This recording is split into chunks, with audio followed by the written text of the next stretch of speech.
And now we'd like to hear from the advertiser perspective. So Glenn White from Electronic Arts will be talking about how they think about the world from a first-party perspective.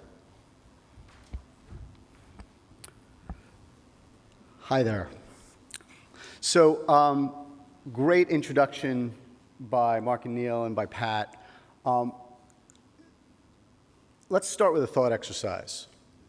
So it's theoretically possible that the total set of a brand's potential customers is knowable, right? That you could know everybody.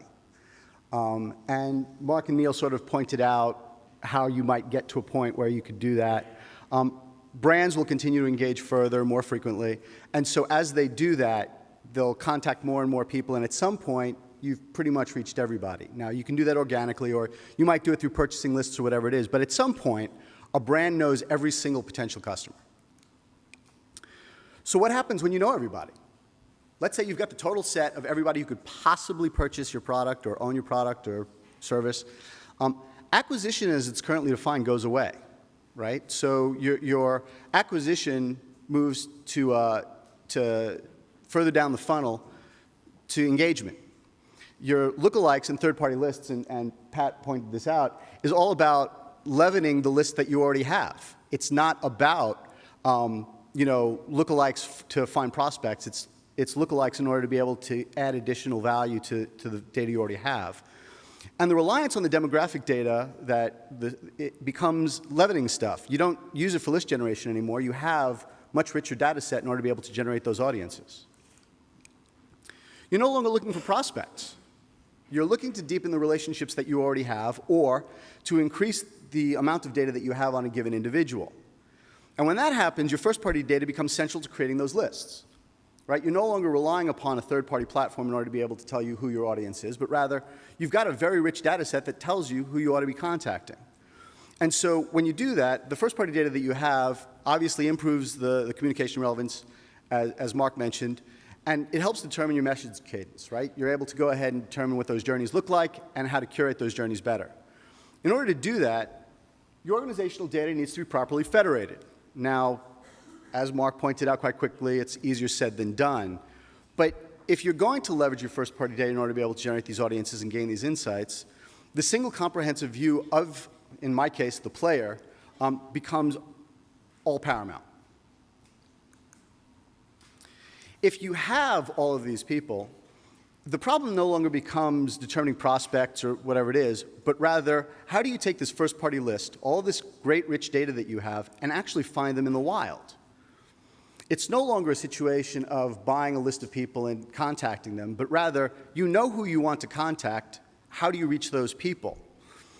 When that becomes the case, audience generation becomes an internal discipline and managing a whole stack of first-party data as opposed to relying upon third-party data and tools.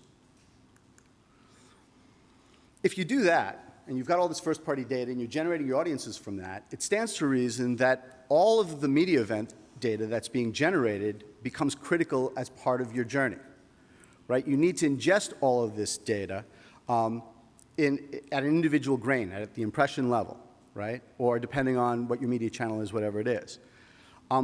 It becomes more critical to understanding the consumer journey, right? You want to understand its banner, video view, website visit, so on and so forth in order to be able to do that. And if that's the case, then marketers require all of this data at an individual grain. The data that they don't receive at the individual grain becomes a gap, right? And those holes become blind spots in those journeys, which means that they tend to fall out when you're doing models or optimizations, whatever it is, because you have the rest of the journey, except you've got these holes. So this isn't actually a thought exercise for me. It's actually what we do sort of on a daily basis. We sell console games. That means that by definition, the consoles themselves are the limiting factor. If you don't own a console, you're not a potential customer.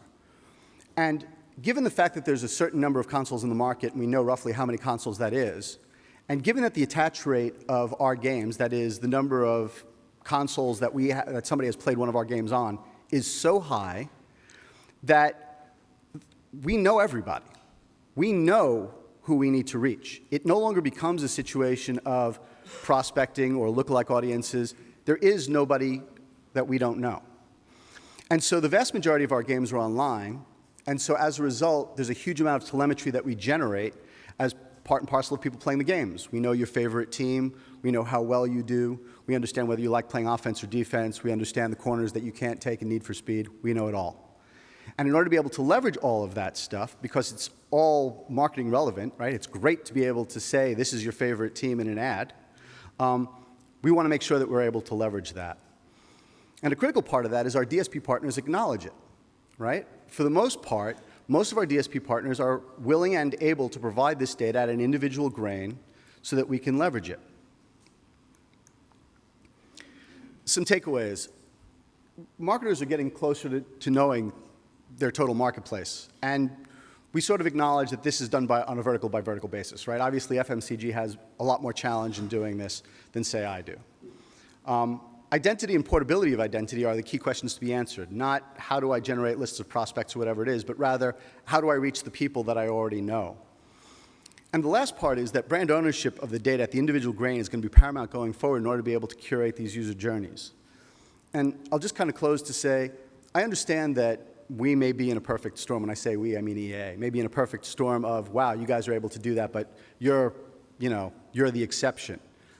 That's probably true, but instead, I prefer to view it as we're further along in the journey, right? We got a head start. We made that commitment early on. We got institutional buy-in on trying to aggregate and federate this data.